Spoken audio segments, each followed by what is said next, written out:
तुमने सबके सामने मेडुसा रानी से कह दिया कि सर्प मानव जाति तो बस कमजोर और बेकार है, और यहां तक कह दिया कि डॉ झुंड जैसा शक्तिशाली योद्धा भी तुम्हारी एक उंगली के बराबर नहीं है। यह सुनते ही मेडुसा रानी गुस्से से कांप उठी और तुम पर हमला करने ही वाली थी, लेकिन तुमने केवल अपनी शक्ति की एक हल्की सी आभा छोड़ी और वह उसी पल जमीन पर घुटनों के बल गिर पड़ी। कारण यह था कि तुम 20 साल की उम्र से पहले ही डॉ झुंड स्तर के योद्धा बन चुके थे और तुम्हारे भीतर प्राचीन वॉइड डिवॉरिंग हेवनली ड्रैगन का शक्तिशाली रक्त प्रवाहित हो रहा था। इस पूरी घटना की शुरुआत आधे दिन पहले हुई थी। तुम्हारी बचपन में तय हुई मंगेतर ने पारिवारिक कारणों और अपने अहंकार के चलते तुमसे सगाई तोड़ने का फैसला कर लिया, लेकिन तुम्हें इस जबरन तय की गई शादी से कभी कोई लगाव नहीं था। जैसे ही तुमने उसकी बात मान ली, उसी समय तुम्हारे भीतर पत्नी से विवाह कर शक्ति प्राप्त करने वाला रिवॉर्ड सिस्टम सक्रिय हो गया। मुफ्त मिलने वाले इनाम को क्यों छोड़ा जाए, यही सोचकर तुमने तुरंत अंतरिक्ष को चीरते हुए टागोर महान रेगिस्तान की ओर प्रस्थान किया। उस समय मेडुसा महल के ऊपर का वातावरण पूरी तरह तनाव से भरा हुआ था। तुम काले रंग का लंबा चोगा पहने किसी अमर देवता की तरह हवा में खड़े थे और नीचे पूरे महल को शांत भाव से देख रहे थे। बिना किसी पंख या सहारे के केवल अपनी शक्ति के बल पर हवा में खड़े रहना ही इतना अद्भुत था कि पूरे महल में हड़कंप मच गया। सर्प मानव सैनिक तुरंत सतर्क हो गए, धनुषों पर तीर चढ़ गए, चारों ओर युद्ध ऊर्जा उमड़ने लगी और पूरा महल युद्ध की तैयारी में जुट गया।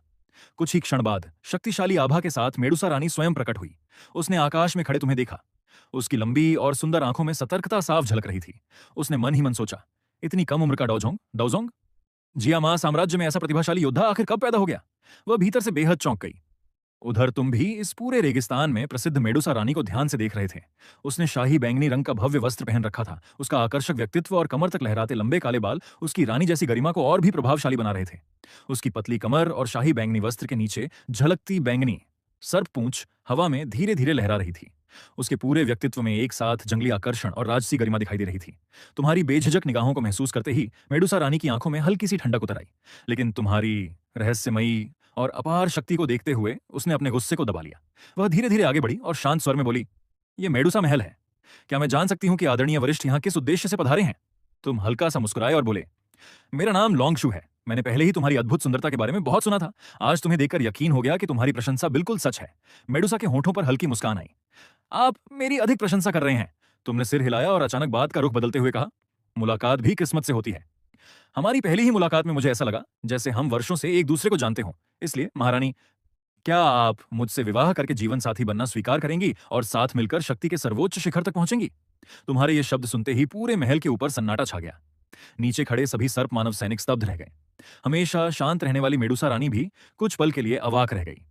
उसके चेहरे की मुस्कान लगभग गायब हो गई। कुछ क्षण बाद उसने खुद को संभाला और हल्की मुस्कान के साथ बोली, वरिष्ठ, यह मजाक उचित नहीं है। तुमने मुस्कुराना बंद कर दिया और गंभीर स्वर में कहा, मैं मजाक नहीं कर रहा, मैं पूरी तरह गंभीर हूं। महारानी, आपका उत्तर क्या है? मेडुसा ने गहराई से तुम्हारी आंखों में देखा, मानो यह परखना चाहती हो कि कहीं तुम मजाक तो नहीं कर रहे, लेकिन उसे वहां केवल सच्ची गंभीरता दिखाई दी। उसने तुरंत मना नहीं किया, बल्कि सावधानी से पूछा, तो क्या मैं जान सकती हूं कि आप वास्तव में कौन हैं? तुमने शांत स्वर में उत्तर दिया, एक सच्चे वीर की पहचान उसके जन्म या पृष्ठभूमि से नहीं होती। महारानी, बस इतना बताइए, क्या आप मेरा प्रस्ताव स्वीकार करेंगी? मेडुसा की आंखों में विचारों का तूफान चल रहा था। वह तेजी से स्थिति का आकलन कर रही थी। तुम्हारी हवा में चलने की क्षमता कम से कम डॉ झोंक स्तर की थी। यदि उसने सीधे इनकार कर दिया तो संभव था कि पूरी सर्प मानव जाति विनाश का सामना करे। अपनी प्रजा की सुरक्षा के लिए उसके पास कोई दूसरा विकल्प नहीं था। उसने गहरी सांस ली, अपनी आंखों में छिपे अपमान और दृढ़ निश्चय को दबाया और धीमे स्वर में कहा, मैं स्वीकार करती हूं। जैसे ही उसके ये शब्द निकले, नीचे पूरा मेडुसा महल हंगामे से गूंज उठा। महारानी, ऐसा मत कीजिए। महारानी, यह बिल्कुल स्वीकार नहीं है। महारानी को इस इंसान के दबाव में आने की कोई जरूरत नहीं है। हम सर्प मानव योद्धा झुकने से बेहतर मरना पसंद करेंगे। सर्प मानव सैनिक गुस्से से भर उठे और सभी ने अपने अपने हथियार निकाल लिए। मेडुसा रानी का चेहरा बदल गया। वह उन्हें रोकने के लिए कुछ कहने ही वाली थी कि तभी तुम्हारी शांत नजर नीचे खड़े सैनिकों पर पड़ी। धड़ाम! अचानक तुम्हारे शरीर से ऐसी भयानक रक्तवंशीय आभा निकली जिसने सीधे आत्मा तक को हिला दिया। ऐसा लगा मानो पूरा आकाश और धरती एक पल के लिए ठहर गए हों। जो सैनिक अभी तक गरज रहे थे, उनके शरीर की सारी ताकत पल भर में खत्म हो गई। वे एक एक करके घुटनों के बल जमीन पर गिर पड़े और हिल भी नहीं सके। उनकी आंखों में अब केवल अपने रक्त की सहज प्रवृत्ति से उपजा गहरा भय बचा था। यह किसी प्राचीन सर्वोच्च शिकारी की रक्त रेखा का दबाव था। तुमने ऊपर से उन्हें देखा और शांत लेकिन गूंजती हुई आवाज में कहा, मैं अपनी होने वाली पत्नी से बात कर रहा हूं। बीच में बोलने का अधिकार तुम्हें किसने दिया?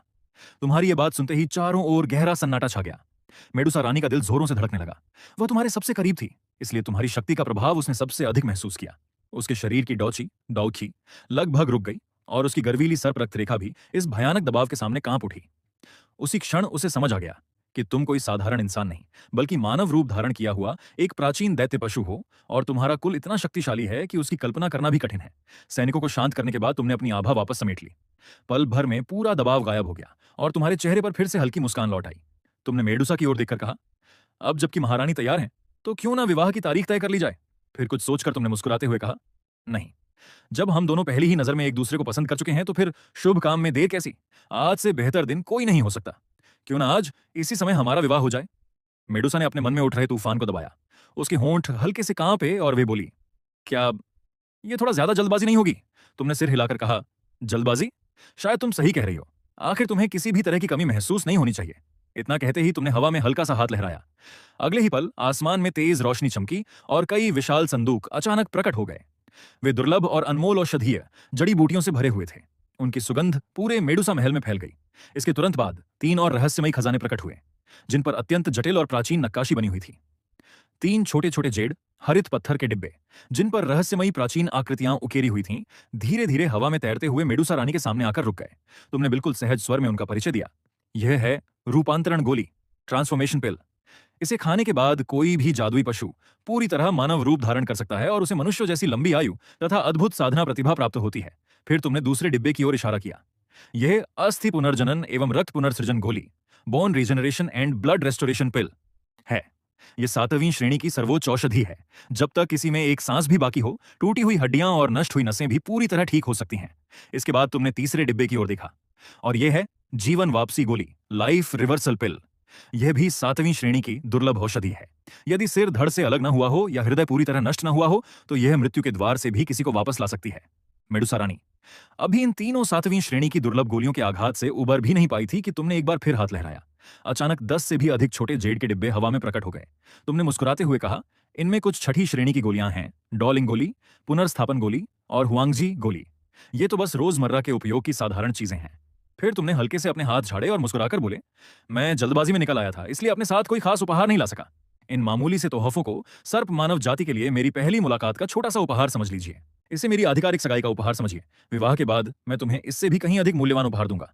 तुमने मुस्कुराते हुए मेडुसा की ओर देखा और हल्के से सिर झुकाकर पूछा, अब भी तुम्हें लगता है कि मैं जल्दबाजी कर रहा हूं? मेडुसा पूरी तरह स्तब्ध रह गई। कुछ क्षण पहले तक वह यही सोच रही थी कि कैसे तुम्हारे साथ समझदारी से व्यवहार करके अपनी पूरी सर्प मानव जाति की रक्षा करे और शायद तुम्हारी शक्ति का सहारा लेकर अपने लोगों के लिए बेहतर भविष्य भी बनाए। लेकिन अगले ही पल इतने अनमोल खजाने उसके सामने आ गए कि वह कुछ बोल ही नहीं पाई।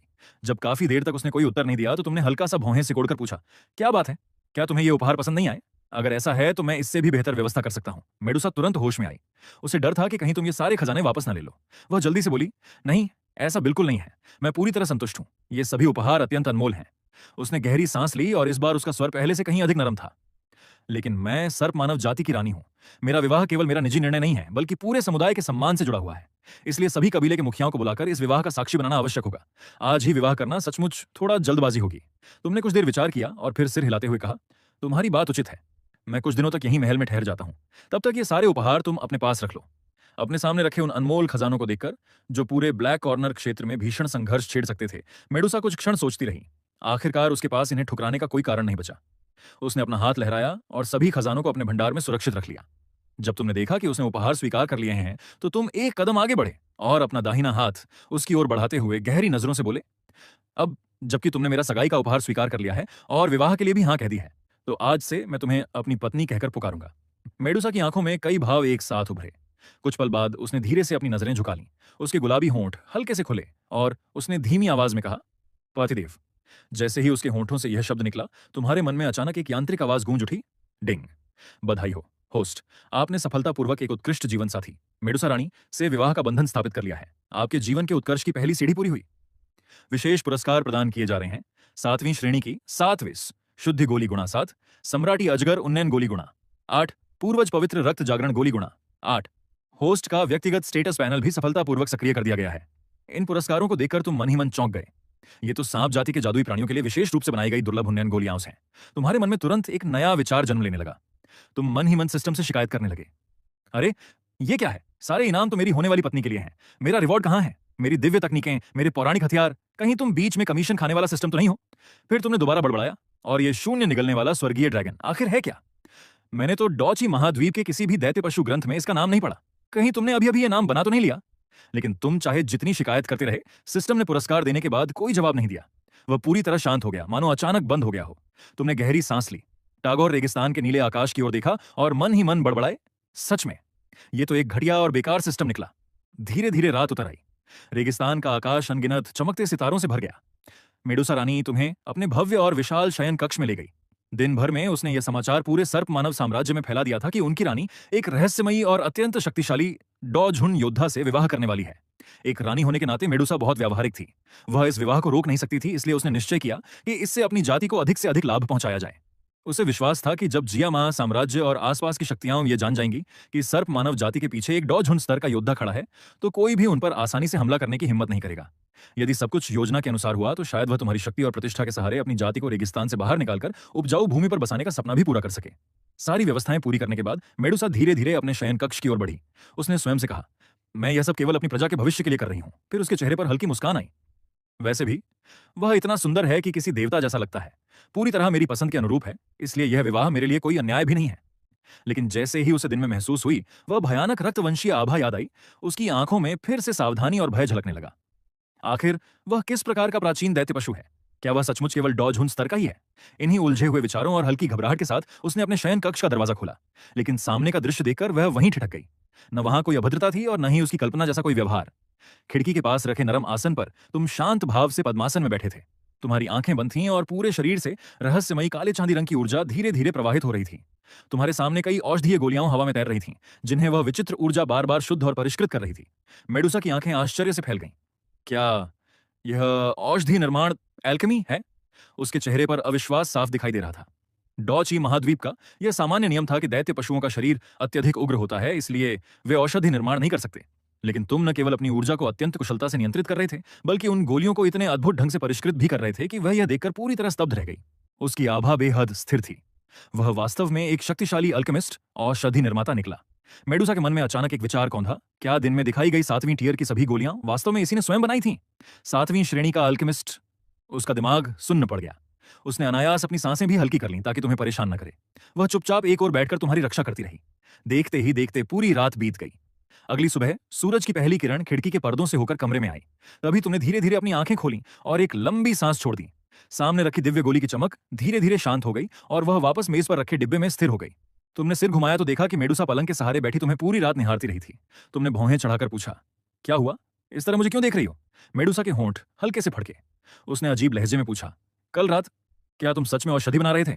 तुम खड़े होकर शरीर को थोड़ा खींचते हुए सहज स्वर में बोले, नहीं, मैं दवा नहीं बना रहा था, बस सिस्टम से मिली इस गोली की जांच कर रहा था।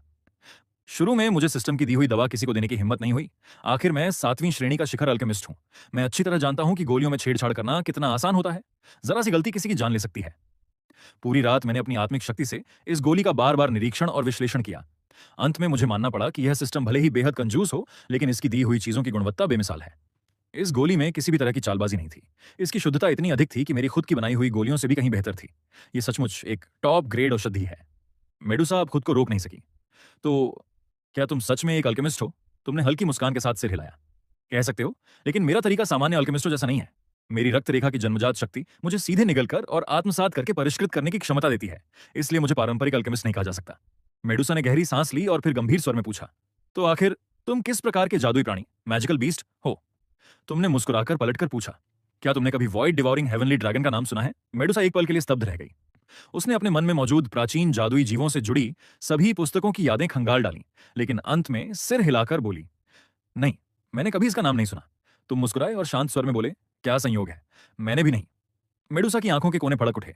उसे लगा कि तुम जानबूझकर उसका मजाक उड़ा रहे हो। उसने खुद को शांत किया और सावधानी से पूछा, तो तुम उत्तर पश्चिमी महाद्वीप के नहीं हो, है ना? क्या तुम झोंगझो मध्य महाद्वीप से आए हो? तुमने पास रखा चायदान उठाया, अपने लिए एक कप चाय डाली और सहजता से कहा, कह सकते हो। कुछ क्षण चुप रहने के बाद मेडुसा ने फिर पूछा, तो आखिर तुम्हारी शक्ति किस स्तर की है? जब मैंने तुम्हें पहली बार देखा था तुम हवा में खड़े थे, इसलिए मुझे लगा कि तुम एक डाओजोंग हो। लेकिन पूरी रात तुम्हें देखने के बाद मुझे एहसास हुआ कि तुम्हारे शरीर से अनजाने में निकलने वाली वह भयावह आभा, जो मानो स्वयं आकाश और पृथ्वी से एक हो गई हो, किसी साधारण डॉझोंग की नहीं हो सकती। उत्तर पश्चिमी महाद्वीप भले ही पिछड़ा हो, लेकिन यहाँ डॉझोंग योद्धा मौजूद हैं। फिर भी तुम्हारी आभा इतनी शक्तिशाली है कि एक ही थप्पड़ में किसी भी सामान्य डॉझोंग को मिट्टी में मिला सकती है। तुमने आराम से चाय की एक घूंट ली और बोले, कुछ समय पहले ही मेरी शक्ति में प्रगति हुई है। अब मैं एक स्टार डॉझुन हूं। छन। मेडुसा के हाथ से जेड का चाय का प्याला छूटकर जमीन पर गिरा और चकनाचूर हो गया। उसका चेहरा पूरी तरह जड़ हो गया। दिमाग एकदम खाली पड़ गया। डॉ झुन। इस उत्तर पश्चिमी महाद्वीप में जहां डॉ हुआंग राजा माने जाते थे और डॉ झोंग ही शक्ति की सीमा समझे जाते थे, वहां उसके सामने खड़ा व्यक्ति एक पौराणिक डॉ झुन था। तुमने जमीन पर फैली चाय देखी और आश्चर्य से पूछा, क्या हुआ? मेडुसा अचानक होश में आई। उसकी सांसें तेज हो गई थीं और चेहरा अस्वाभाविक लग रहा था। ना, नहीं, कुछ नहीं। उसने सूखे गले से थूक निकला और धीमे स्वर में पूछा, लेकिन आप जैसे डॉ झुन स्तर के महान योद्धा इस दूर दराज और सुनसान जगह पर क्यों आए हैं? उसके मन में अनगिनत विचार दौड़ने लगे। अगर सामने वाला केवल डॉ झोंग होता तो उसके असाधारण प्रतिभा के कारण भविष्य में उस स्तर तक पहुंचना असंभव नहीं था। वह इस अंतर को किसी तरह स्वीकार भी कर सकती थी, लेकिन डॉ झुन, वह तो बिल्कुल अलग ही दुनिया का अस्तित्व था। यहां तक कि शक्तिशाली योद्धाओं से भरे झोंगझों में भी एक डॉ झुन अपनी खुद की शक्ति स्थापित कर सकता था, अपना संप्रदाय बना सकता था और पूरे क्षेत्र पर शासन कर सकता था। ऐसे महान व्यक्ति के लिए सुंदर स्त्रियों की कोई कमी नहीं हो सकती थी। तो फिर आखिर वह उसके पास क्यों आया था? इतनी दूर से तागौर रेगिस्तान में आकर आखिर वह उसके जैसी एक साधारण डॉ हुआंग को ही क्यों ढूंढने आया था? तुमने चाय का प्याला मेज पर रखा और थोड़ा आगे झुककर उसके करीब आते हुए मुस्कुराकर पूछा, क्या हुआ? क्या सिर्फ डॉ झुन का नाम सुनकर ही तुम इतनी घबरा गई हो? तुम्हारी सांसों की गर्माहट अपने इतने पास महसूस कर मेडुसा की आंखों में घबराहट साफ झलकने लगी। मैं मेरा मतलब। वह कुछ कहना चाहती थी, लेकिन तुमने मुस्कुराते हुए उसकी बात बीच में ही रोक दी। क्या तुम्हें खुद पर इतना भी भरोसा नहीं है? मेडुसा कुछ पल तक तुम्हें बस चुपचाप देखती रह गई। क्या? तुमने फिर से गर्म चाय का एक प्याला भरा और धीरे से उसके ठंडे हाथों में थमा दिया। तुम्हारी आवाज शांत थी, लेकिन उसमें एक अनजाना आकर्षण छिपा हुआ था। महारानी, क्या तुम सच में पूरी जिंदगी इस छोटे से रेगिस्तान की रानी बनकर ही रहना चाहती हो? क्या तुम्हारा मन कभी इस दुनिया से बाहर उससे भी कहीं विशाल संसार को देखने का नहीं करता? मेडुसा का चेहरा अचानक गंभीर हो गया। भला ऐसा कैसे हो सकता था कि उसके मन में यह इच्छा कभी ना आई हो? जब वह पहली बार डॉ हुआंग बनी थी, तब उसके मन में भी बड़े बड़े सपने थे। वह भी कभी मध्य महाद्वीप झोंकझों जाकर अपनी ताकत आजमाना चाहती थी, लेकिन सर्प मानव जाति उसके बिना नहीं रह सकती थी। और उसका विवेक भी उसे यही बताता था कि उस भूमि पर जहां डॉ हुआंग साधारण थे और डॉ झोंग भी अनगिनत थे, उसके जैसी बिना किसी सहारे वाली डॉ हुआंग यदि किसी शक्तिशाली व्यक्ति की नजर में आ गई तो उसका अंत निश्चित था। तुमने उसके बदलते भावों को देखा, फिर धीरे से उसका ठंडा हाथ अपने हाथ में थाम लिया और उसे उसके उलझे हुए विचारों से बाहर खींच लाए। तुमने उसकी आंखों में देखते हुए शांत स्वर में कहा, इतना मत सोचो। अब से मैं तुम्हें अपने साथ लेकर चलूंगा। तुम मेरे साथ चलो। ये सुनते ही मेडुसा की आंखें कांप उठीं। उसका मन पूरी तरह उलझ चुका था। अब तक वह यही समझती रही थी कि तुम केवल उसकी सुंदरता से आकर्षित हो। जब उसे पता चला कि तुम एक डॉ झुन हो, तो उसके मन में यह डर भी पैदा हो गया था कि कहीं पूरी सर्प मानव जाति तुम्हारे अधीन न हो जाए। इतने महान योद्धा के सामने उस जैसी रेगिस्तान की रानी की क्या हैसियत थी? लेकिन इस समय तुम्हारे गंभीर और सच्चे चेहरे को देखकर वह समझ नहीं पा रही थी कि तुम्हारे शब्द दिल से निकले हैं या फिर केवल कुछ मीठी बातें हैं। वह अपने लोगों के लिए अपना सम्मान तक त्याग सकती थी, लेकिन अपने दिल में बचा आखिरी स्वाभिमान नहीं छोड़ सकती थी। उसकी आंखों में छिपी झिझक और संघर्ष देखकर तुम हल्के से मुस्कुराए। तुमने कोई बड़ी कसम या वादा नहीं किया, बस धीरे से उसके चेहरे पर बिखरी हुई बालों की कुछ लटों को कान के पीछे कर दिया और शांत स्वर में बोले, चलो, अब उठने का समय हो गया है। इतना कहकर तुम उठे, अपने शरीर को हल्का सा खींचते हुए अगले कदम की तैयारी करने लगे। तुमने शरीर को हल्का सा खींचते हुए मुस्कुराकर बात बदल दी, चलो, मुझे तुम्हारे महल और मंदिर की सैर कराओ। मेडुसा मानो किसी सपने से जागी। उसने तुम्हारी सीधी और प्रभावशाली पीठ को देखा, फिर धीरे धीरे अपने आसन से उठ खड़ी हुई। उसने हल्के स्वर में पूछा, स्वामी, क्या आप प्रातः भोजन करेंगे? तुमने मुस्कुराकर सिर हिलाया। मुझे सुबह भोजन करने की आदत नहीं है, लेकिन अगर तुम खाना चाहती हो तो मैं तुम्हारा साथ दूंगा। 3 दिन बाद पूरा सर्प मानव साम्राज्य तनाव में डूबा हुआ था। यह केवल मेडुसा का विवाह नहीं था, बल्कि पूरे सर्प मानव कबीले के भविष्य और अस्तित्व का प्रश्न था। मेडुसा रानी विवाह करने जा रही थी और उसका वर एक अज्ञात पहचान वाला मानव योद्धा था। हर पीढ़ी की मेडुसा न केवल सर्प मानव जाति की सबसे शक्तिशाली योद्धा होती थी, बल्कि पूरे कबीले की आशा और विश्वास का केंद्र भी होती थी। यदि इस विवाह में कोई गलती हो जाती तो पूरा कबीला विनाश के कगार पर पहुंच सकता था। इसी चिंता और क्रोध के साथ चारों महान बुजुर्ग एल्डर गुस्से और हत्या के इरादे से महल पहुंचे, लेकिन जैसे ही वे मंदिर के द्वार पर पहुंचे, उनकी आंखें आश्चर्य से फैल गईं। 8 बड़े कबीलों के मुखिया पहले से ही वहां उपस्थित थे। पूरा मंदिर भीतर और बाहर लाल रेशमी सजावट, रंग बिरंगी रोशनियों और उत्सव के माहौल से सजा हुआ था। चारों ओर ऐसा लग रहा था मानो किसी भव्य शाही विवाह की तैयारियां अपने अंतिम चरण में हों। तभी सर्प रक्षक दल की कप्तान हुआ आगे बढ़ी। उसने सम्मानपूर्वक झुककर कहा, चारों आदरणीय बुजुर्गों को प्रणाम। महारानी मेडुसा इस समय पीछे के महल में विवाह की तैयारियों में व्यस्त हैं, इसलिए वे स्वयं आपका स्वागत करने नहीं आ सकीं। बकवास! एक गुस्सैल बुजुर्ग तुरंत गरज उठा। उसने अपने हाथ की सांप के सिर वाली छड़ी जमीन पर जोर से पटकी। धड़ाम! पत्थर की फर्श तक में दरारें पड़ गईं। वह क्रोध से बोला, क्या वह सचमुच उस अज्ञात मानव योद्धा से विवाह करने जा रही है? यह तो सरासर पागलपन है। हुआशे ने माथे का पसीना पोंछा और धीमे स्वर में बोली, कृपया शांत हो जाइए। आदरणीय बुजुर्गों, महारानी ने विशेष रूप से आदेश दिया है कि आज के विवाह समारोह में किसी भी प्रकार का हंगामा नहीं होना चाहिए। आप सभी शांतिपूर्वक विवाह में शामिल हों और इस शुभ अवसर का आनंद लें। यह सुनते ही चारों बुजुर्गों की आंखें तेज हो उठीं। उनके शिखर डॉ हुआंग पीक डोहांग स्तर की भयावह आभा चारों ओर फैल गई और वातावरण अचानक ठंडा पड़ गया। महाबुजुर्ग क्रोध से हंस पड़ा। अगर वह अकेला हमारी पूरी जाति को डराकर अपना रौब जमाना चाहता है तो यह कभी स्वीकार नहीं होगा। अब जबकि हम चारों एक साथ बाहर आ चुके हैं तो चाहे सामने डोजोंगी क्यों ना हो, उसे भी सर्प मानव जाति का सामना करने से पहले 100 बार सोचना पड़ेगा। हुआशे की हालत घबराहट से खराब हो गई। वह जल्दी से उनके पास आई और बहुत धीमी आवाज में बोली, महाबुजुर्ग, ऐसा बिल्कुल मत कीजिए। लेकिन वह व्यक्ति डॉजहोंग नहीं है। महाबुजुर्ग ने तिरस्कार से हंसते हुए कहा, अगर वह डॉजहोंग नहीं है तो क्या कोई साधारण हुआंग हमारी रानी को इस हद तक मजबूर कर सकता है? यह तो सर्प मानव जाति के सम्मान का अपमान है।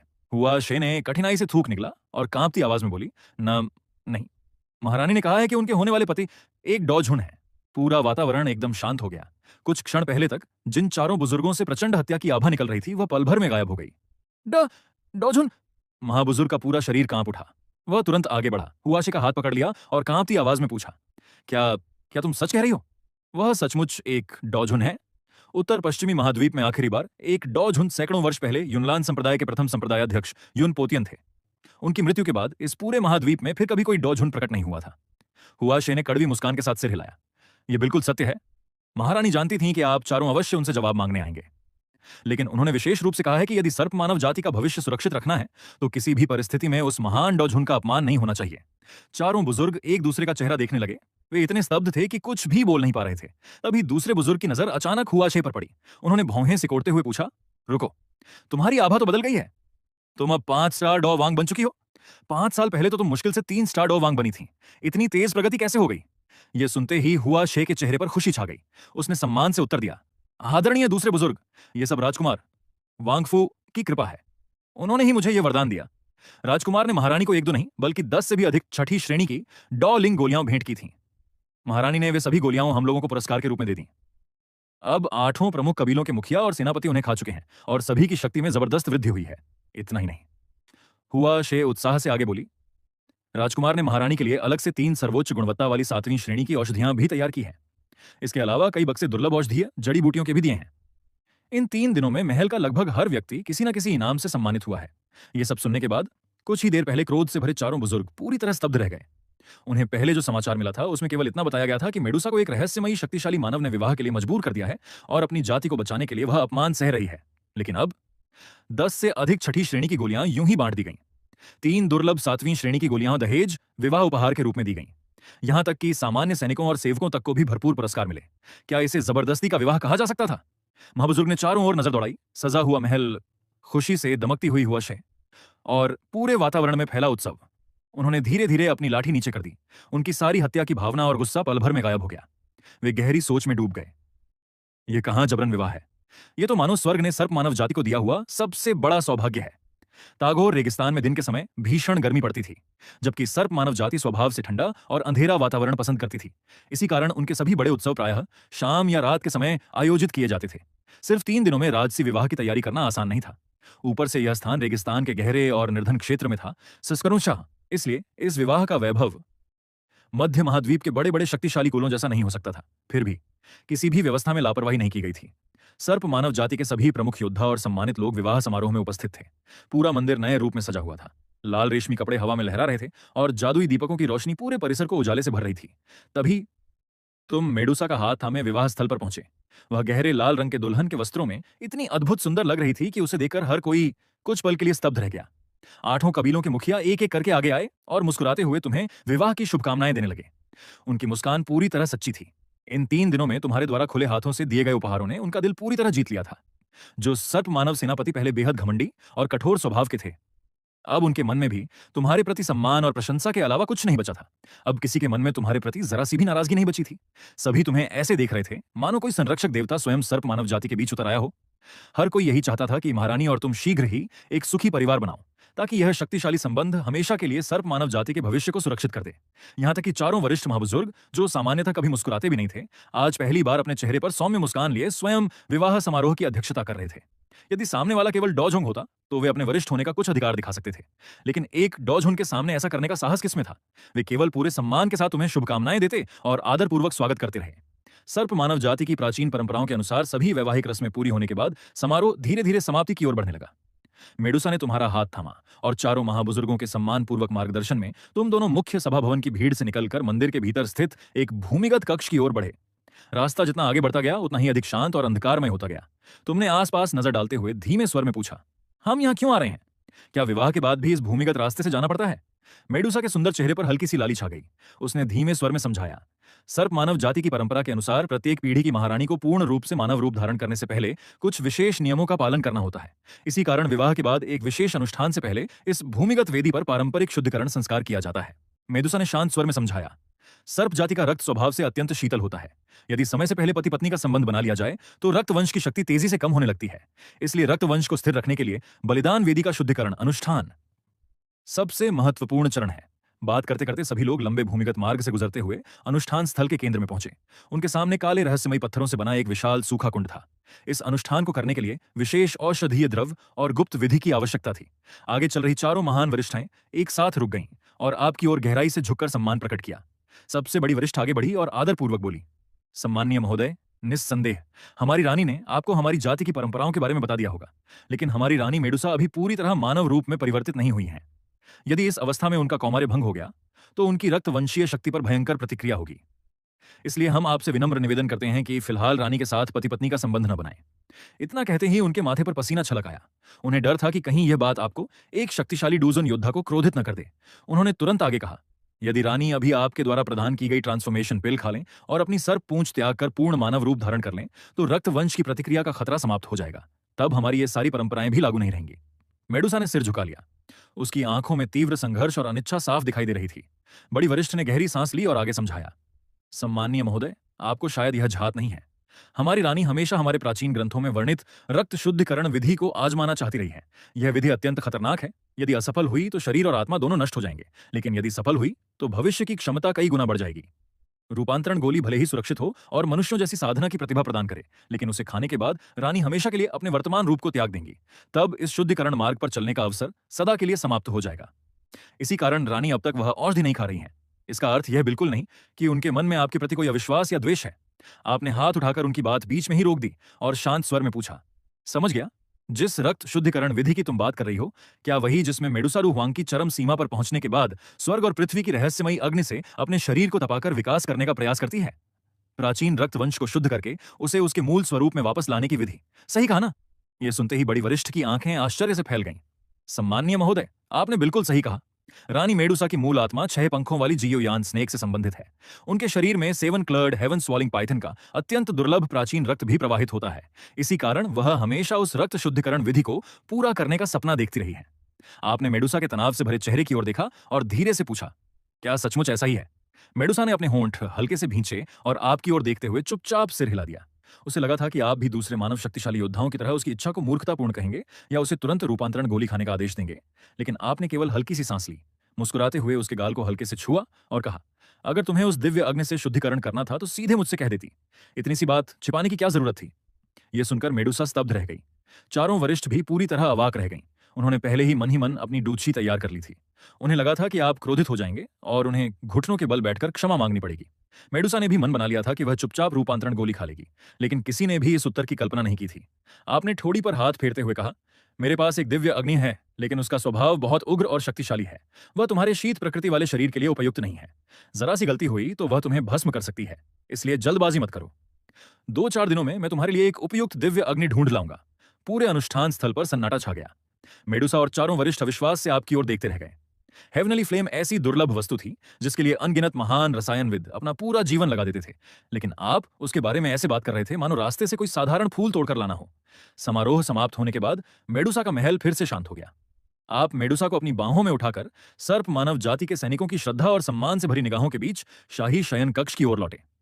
जाति की परंपराओं और रक्तवंश संबंधी नियमों के कारण दोनों अभी वैवाहिक संबंध पूरी तरह स्थापित नहीं कर सकते थे, लेकिन विवाह के अन्य पारंपरिक रीति रिवाज पूरे करने में कोई बाधा नहीं थी। आपकी बाहों में टिके हुए मेडुसा के मन से शुरुआती विरोध लगभग समाप्त हो चुका था। उसका शरीर अभी भी थोड़ा संकोच और तनाव में था, लेकिन वह ठंडेपन के कारण नहीं, बल्कि नए जीवन और भविष्य को लेकर स्वाभाविक झिक के कारण था। निकटता के उस पल की झिझक से मेडुसा का चेहरा हल्का लाल हो उठा। युद्ध भूमि में हमेशा दृढ़ और निडर रहने वाली रेगिस्तान की यह रानी इस समय एक संकोची युवती जैसी लग रही थी। आप उसे धीरे से लाल सजावट से सजे शयन कक्ष में ले गए और सावधानी से बड़े पलंग पर बैठा दिया। जैसे ही उसकी पीठ बिस्तर से लगी, उसका शरीर हल्का सा सिमट गया। उसके मन में चिंता थी कि कहीं आप अपनी अपार शक्ति के भरोसे अपना वचन न बदल दें। यद्यपि वह अभी पूरी तरह मानव रूप में परिवर्तित नहीं हुई थी, फिर भी इस समय वैवाहिक संबंध स्थापित करना उसके रक्त वंश के लिए अत्यंत हानिकारक हो सकता था और उसकी भविष्य की उन्नति की संभावना समाप्त हो सकती थी। लेकिन आपने कोई जल्दबाजी नहीं दिखाई। आपने अपना बाहरी वस्त्र उतारकर उसके पास बैठते हुए एक हाथ से ठुड्डी संभाली और शांत भाव से उसकी बैंगनी क्रिस्टल जैसी आंखों को देखने लगे। आपकी सीधी और आत्मविश्वास से भरी निगाहों से मेडुसा का दिल तेजी से धड़कने लगा। यह एहसास उसके लिए बिल्कुल नया था। कुछ देर बाद वह संकोच से नजरें फेरते हुए धीमे स्वर में बोली, स्वामी, आप क्या देख रहे हैं? आप मुस्कुराए और बोले, अपनी सुंदर और मनमोहक पत्नी को। जब हमने तय किया है कि अभी जल्दबाजी नहीं करेंगे, तो कम से कम तुम्हें निहार तो सकता हूं। क्या मेरी पत्नी मुझे इतना भी अधिकार नहीं देगी? यह सुनकर मेडुसा की नजरें झुक गईं। उसके गाल और भी लाल हो गए। उसने हल्के स्वर में कहा, यदि स्वामी सचमुच किसी की सेवा चाहते हैं तो हुआ शेयर और यूएमई पर ऐसी कोई रक्तवंशीय बाधा नहीं है। वे दोनों भी अत्यंत सुंदर हैं और आपकी सेवा कर सकती हैं।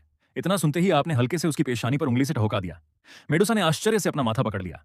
इतने वर्षों में पहली बार किसी ने उसके साथ इतनी सहजता से ऐसा व्यवहार किया था। आपने मुस्कुराते हुए उसकी ओर देखा और उसकी पेशानी पर स्नेह से एक हल्का चुंबन रखा। फिर उसकी आंखों में देखते हुए शांत स्वर में कहा, मुझे कोई जल्दी नहीं है। आखिरकार भविष्य में हम दोनों साथ ही रहने वाले हैं। ये सरल लेकिन सच्चे शब्द सुनकर मेडुसा का मन गहराई तक प्रभावित हो गया। मेडुसा का मन पूरी तरह उलझ गया। वह कुछ कह ही नहीं पाई और जल्दी से बात बदलते हुए बोली, स्वामी, आपने पहले कहा था कि आपके पास एक दिव्य अग्नि है। क्या मैं उसे देख सकती हूं? आप मुस्कुराए और बोले, बिल्कुल। आपने मुस्कुराते हुए उसका हाथ थामा, उसे धीरे से उठाया और उसकी पतली कमर पर हाथ रखते हुए खिड़की के पास बिछी सफेद दुर्लभ पशु चर्म वाली आराम कुर्सी तक ले गए। आपने उसे आराम से वहां बैठाया और सहारा दिया। फिर आपने धीरे धीरे अपना दाहिना हाथ उठाया। अगले ही क्षण आपकी उंगलियों के सिरे पर सुनहरे रंग की एक दिव्य अग्नि प्रकट हुई। वह किसी जीवित प्राणी की तरह लहराती और बहती हुई प्रतीत हो रही थी। जहां जहां वह अग्नि गुजरती, वहां वहां आसपास का आकाश मानो उसकी अपार गर्मी से जलकर मुड़ने और विकृत होने लगता था। उसकी भयावह शक्ति देखकर ऐसा लगता था मानो वह स्वयं अंतरिक्ष को भी जला देने में सक्षम हो। उस सुनहरी अग्नि के चारों ओर काले रंग की महीन दरारें उभर आईं, मानो स्वयं अंतरिक्ष ही जलकर फट रहा हो। यह दृश्य देखते ही मेडुसा का पूरा शरीर तनाव से भर गया। उसकी सर पूंछ भी घबराहट में सिकुड़ गई। यह अग्नि अंतरिक्ष को भी जला सकती है। वह सहज रूप से पीछे हटना चाहती थी, लेकिन आपने उसका बायां हाथ थाम लिया और धीरे धीरे उसे उस सुनहरी लौ के पास ले गए। न नहीं। मेडुसा की आंखें आश्चर्य से फैल गईं। वह हाथ छुड़ाने ही वाली थी कि आपके शांत स्वर ने उसे रोक दिया। डरो मत, कुछ नहीं होगा। आपकी आवाज सुनकर उसने अनजाने में खुद को शांत कर लिया। आपने उसका हाथ धीरे से उस सुनहरी लौ के पास पहुंचा दिया, लेकिन जिस जलन की उसे उम्मीद थी वह बिल्कुल नहीं हुई। उसकी उंगलियों पर केवल गर्म झरने जैसी सुखद ऊष्मा महसूस हुई।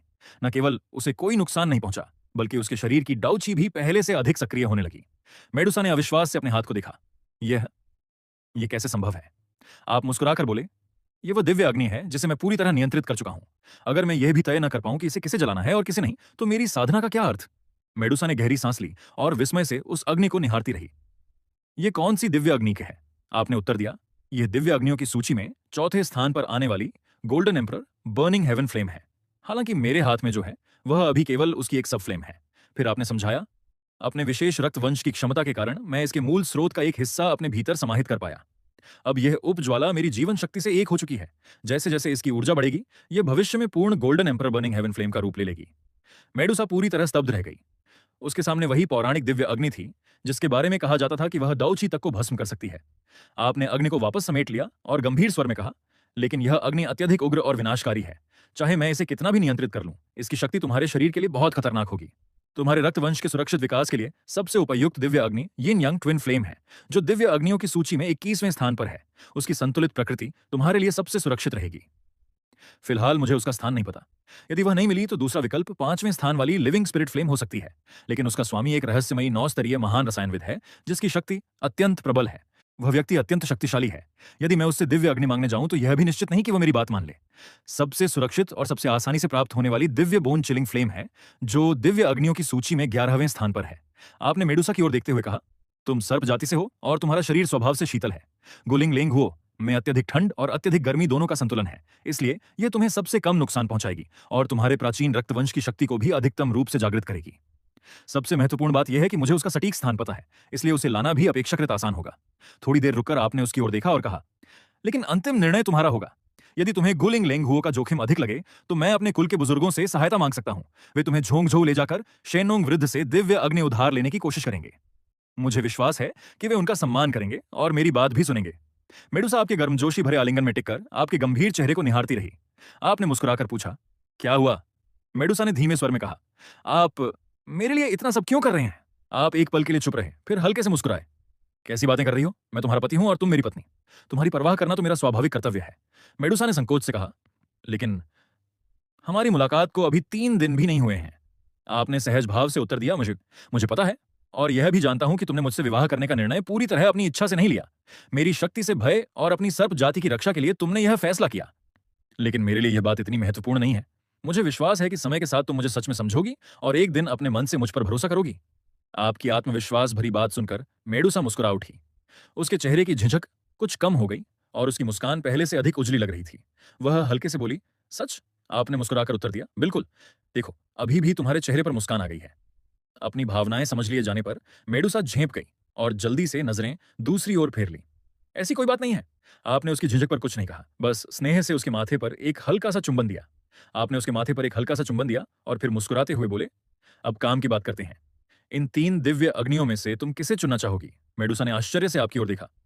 क्या आप सचमुच बोन चिल्लिंग फ्लेम ला सकते हैं? आपने पूरे आत्मविश्वास से उत्तर दिया, बिल्कुल। वह जिया मां एम्पायर की सीमा के भीतर ही है। कल मैं तुम्हें अपने साथ लेकर उसे प्राप्त करने चलूंगा।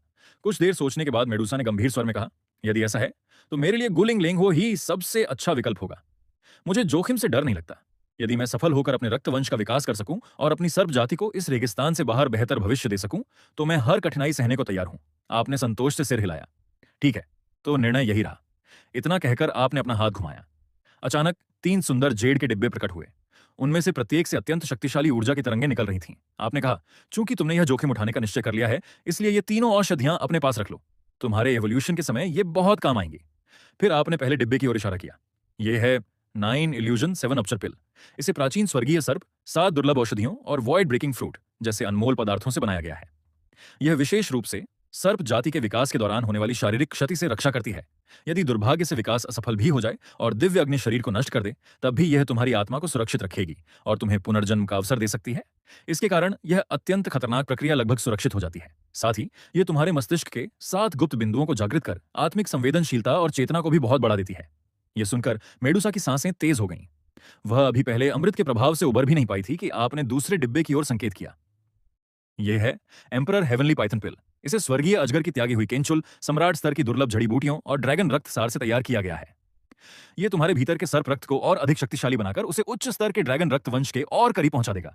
यद्यपि इससे तुम सीधे ड्रैगन नहीं बनोगी, लेकिन तुम्हारे शरीर की शक्ति और रक्त वंश का दबदबा कई गुना बढ़ जाएगा। भविष्य में यदि तुम्हारा सामना किसी ड्रैगन रक्त वाले शक्तिशाली जादुई प्राणी से हुआ, तो तुम उसके दबाव में आने के बजाय स्वयं उस पर अपना प्रभाव डाल सकोगी। मेडुसा की आंखें आश्चर्य से फैल गईं। तब आपने तीसरा जेड का डिब्बा खोला और कहा, और यह आखिरी औषधि है, एंसेस्टर सेक्रेड लाइफ पिल। इसका निर्माण बहुत जटिल है, इसलिए उसके बारे में विस्तार से नहीं बताऊंगा। इसे सीधे नहीं खाया जाता। इसे विशेष जड़ी बूटियों के साथ मिलाकर औषधीय द्रव बनाया जाता है और फिर सर्प जाति के होली पूल में मिलाया जाता है। भविष्य में जो नई पीढ़ी उस सरोवर में स्नान करेगी, उनमें उच्च स्तर के जादुई प्राणियों के रक्तवंश के जागृत होने की संभावना बहुत बढ़ जाएगी। इससे पूरी सर्प जाति की शक्ति में समग्र रूप से वृद्धि होगी। तीनों दुर्लभ और अनमोल औषधियां सामने रखी थीं। मेडुसा पूरी तरह स्तब्ध रह गई। वह सोच भी नहीं सकती थी कि एक शक्तिशाली डॉझुन और महान रसायनविद इतनी सहजता से ऐसे अमूल्य खजाने उसके सामने रख देगा। आप मुस्कुराकर बोले, अगर इससे तुम्हें मेरा आकर्षण महसूस होने लगे, तो मेरे लिए यही सबसे बड़ी बात होगी। मेडुसा ने अजीब सी मुस्कान के साथ पूछा, तो आपके अनुसार आकर्षण का मतलब किसी को इतने अनमोल खजाने दे देना है? आपने हंसते हुए उसे अपने पास खींच लिया और कहा, और क्या? फिर गंभीर होकर बोले, मेरे लिए असली आकर्षण केवल शब्दों में नहीं, बल्कि किसी के जीवन को बेहतर बनाने की क्षमता में है। ऐसा सामर्थ्य जिससे सामने वाला अपने मन से तुम्हारे साथ रहना चाहे।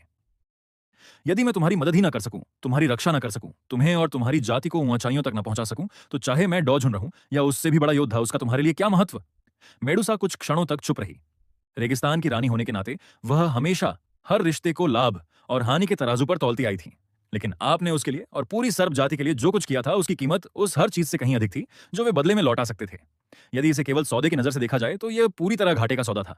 आखिरकार उसने धीरे से पूछा, तो आपका उद्देश्य क्या है? आप ये सब क्यों कर रहे हैं? आपको इससे क्या मिलेगा? मेडुसा का प्रश्न सुनकर आप एक पल के लिए चुप हो गए, फिर थोड़ी सहलाते हुए मुस्कुराकर बोले, उद्देश्य, फायदा? यह सवाल सच में आसान नहीं है। अगर कहूं कि मैं तुम्हें पसंद करता हूं, तो हमारी मुलाकात को अभी सिर्फ 3 दिन हुए हैं। यह बात हल्की लगेगी। अगर कहूं कि मेरे पास बहुत धन है और मैं अपनी मर्जी से खर्च करता हूं, तो मैं किसी बिगड़े हुए अमीर युवक जैसा लगूंगा। और अगर कहूं कि यह सब इसलिए कर रहा हूं ताकि तुम मुझसे प्रेम करने लगो, तो ऐसा लगेगा जैसे मैं भावनाओं का सौदा कर रहा हूं।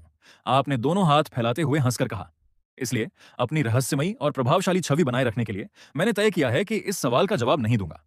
मेडुसा के होंठों पर हल्की मुस्कान आ गई। वह बोली, रहस्यमयी छवि, आप तो अपनी उदारता को भी कितनी आसानी से अलग ही अंदाज में पेश कर देते हैं। आपने उसकी आंखों में छिपी मुस्कान पकड़ ली और बनावटी गंभीरता से बोले, क्या बात है? क्या तुम्हें नहीं लगता कि एक साथ 3 दुर्लभ अमृत निकालना काफी प्रभावशाली था? मेडुसा कुछ पल के लिए चुप रह गई। अंत में उसने मुस्कुराते हुए सिर झुका लिया और बोली, स्वामी की संपत्ति और उदारता सचमुच असाधारण है। आप हंस पड़े। बस यही सुनना चाहता था। इस तरह रात शांति से बीत गई। आप दोनों ने अपना वचन निभाया और पूरी रात केवल एक दूसरे के साथ विश्राम किया। अगली सुबह महल अब भी नए विवाह के उल्लास से भरा हुआ था। नाश्ता करने के बाद आपने चारों वरिष्ठों को मुख्य सभा भवन में बुलाया और बताया कि आप मेडुसा को साथ लेकर एक दिव्य अग्नि की खोज पर जा रहे हैं। आपकी अनुपस्थिति में पूरे सर्प राज्य का प्रबंधन चारों वरिष्ठ मिलकर संभालेंगे। चारों ने तुरंत आदरपूर्वक सहमति जताई और आपके आदेश को स्वीकार कर लिया। कुछ क्षण झिकने के बाद सबसे बड़े वरिष्ठ आगे आए, झुककर प्रणाम किया और विनम्र स्वर में बोले, सम्माननीय महोदय, क्या मैं आपसे और हमारी रानी मेडुसा से एक प्रश्न पूछ सकता हूं? बड़ी वरिष्ठ ने आदरपूर्वक पूछा। सम्माननीय महोदय, इस यात्रा में आपको कितना समय लगेगा? हाल ही में तागोर रेगिस्तान के आसपास की स्थिति कुछ अशांत है। रानी के विवाह का समाचार फैलने के बाद आसपास के कई साम्राज्यों की नजर निश्चित ही हमारी ओर होगी। यदि रानी लंबे समय तक प्रकट नहीं हुई तो कुछ लोग इसका लाभ उठाने की कोशिश कर सकते हैं। आपने कुछ क्षण सोचकर उत्तर दिया, यदि सब कुछ ठीक रहा तो हम 3 से 5 दिनों में लौट आएंगे। रास्ते में यदि कोई देरी भी हुई तो भी 1 महीने से अधिक नहीं लगेगा। ये कहते हुए आपने अपनी कमर से एक चांदी जैसी आभा से चमकता हुआ जेड का ताबीज निकाला और सहजता से बड़ी वरिष्ठ की ओर उछाल दिया। इसके भीतर मेरी रुचि की शक्ति सील की हुई है। यदि कोई ऐसी मुसीबत आए जिसे तुम लोग संभाल ना सको तो इसे तुरंत तोड़ देना। इसके फटते ही इसमें सील की गई मेरी शक्ति बाहर आ जाएगी। साधारण डॉझुन स्तर के योद्धा भी उसके प्रहार से गंभीर रूप से घायल हो जाएंगे। उत्तर पश्चिमी महाद्वीप में यह शक्ति किसी भी आकस्मिक संकट से निपटने के लिए पर्याप्त है। बड़ी वरिष्ठ ने दोनों हाथों से उस जेड ताबीज को आदरपूर्वक थाम लिया। उत्साह और कृतज्ञता से उनका शरीर कांप उठा। डॉझुन की शक्ति से युक्त ऐसा ताबीज सर्प जाति के लिए किसी अमूल्य सुरक्षा कवच से कम नहीं था। अब केवल गामा साम्राज्य ही नहीं, बल्कि यदि आसपास के कई राज्य भी एक साथ आक्रमण कर दें तो भी सर्प जाति को अधिक भय नहीं रहेगा। बड़ी वरिष्ठ ने गहराई से झुककर कहा, इस अमूल्य वरदान के लिए आपका हृदय से धन्यवाद सम्माननीय महोदय। हम अपने प्राणों की बाजी लगाकर भी सर्प जाति और हमारे राज्य की रक्षा करेंगे। उनकी बात समाप्त होते ही आपने मेडुसा का हाथ थामा।